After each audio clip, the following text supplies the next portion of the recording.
Najong. And thank you, me and Lee Yang and the members here of the Hmong Service Center for inviting me here today to celebrate your accomplishments. As hardworking as you are, I am inspired by you taking the time to look back on that which is good.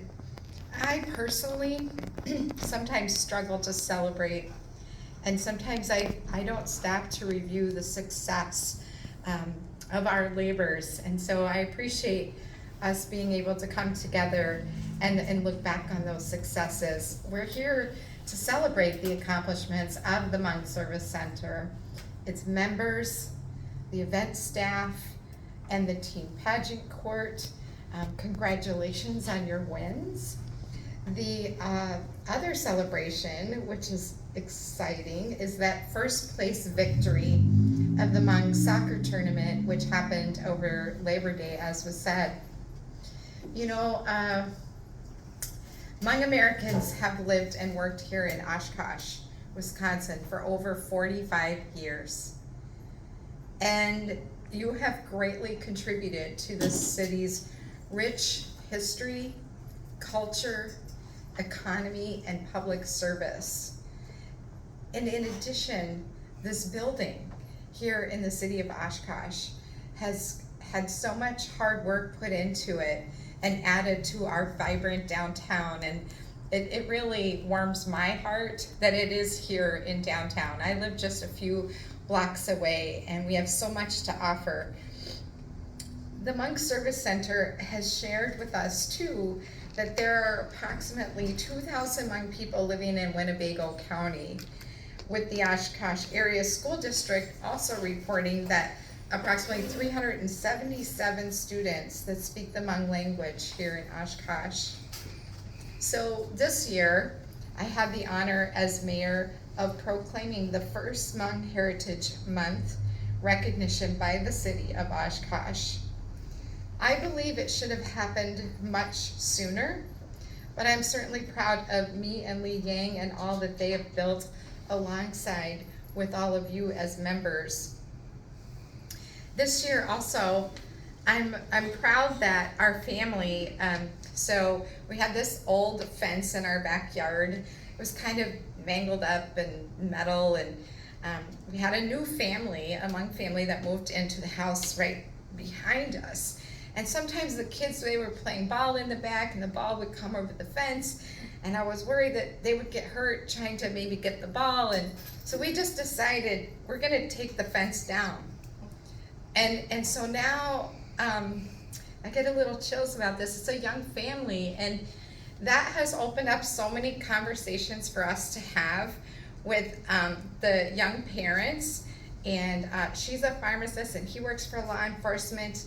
And now the kids can come over anytime. When the ball comes into the yard, they don't have to worry about the fence, but also it made it so much easier for us to have conversations. So they have a little garden in their backyard, and we have a little garden in ours, and we're trading things. And we can just, go back and forth with a cup of coffee. So the fences have come down, and I feel like it's made us have a shared backyard. I just wanted to tell that little story because, the children and the families are what make up our neighborhoods and make our strong neighborhoods here. And I also really appreciate meeting the Hmong grandmother, who is also teaching us a little more about Hmong culture. So today, we are honoring the countless contributions of Hmong individuals and organizations like the Hmong Service Center, the soccer team, the team pageant court. These long-standing efforts in the community over 45 years, from the scholarship fundraising that Mi Yang was referring to educating others, building a more inclusive and welcoming city, and being part of resilient leadership and that beacon of prosperity for others. And I feel like the Hmong Service Center, this brick and mortar building, has kind of become not just a gathering place, but a symbol of that hope. And I feel like also the fundraising and the events that happen and these scholarships that are given out, and I hope that there are those of you here in this room will apply for that. But I can relate to that hope because education saved my life. I came from a difficult upbringing and I survived a lot of violence. I know what it's like to struggle. My father came to the United States to escape la violencia from Colombia. He too was saved by education and perseverance. And I know that the Hmong people are no stranger to struggle. They have persevered and succeeded. And our work on unifying this community is not done until all children have equal access to strong education, health care, the security of a living wage, a safe home, and clean drinking water. You know, this month I also had the opportunity to speak to the Hmong Student Union at UW Oshkosh about leadership, along with some other Hmong elected officials from our state assembly, Francesca Hong, to city councilwoman to the north. And it's exciting to me that these college students and our high school students are the future of our leadership in Oshkosh. They're the future of our leadership in Wisconsin and maybe the country as they continue to their education and graduate, start families, start businesses, and engage in these communities.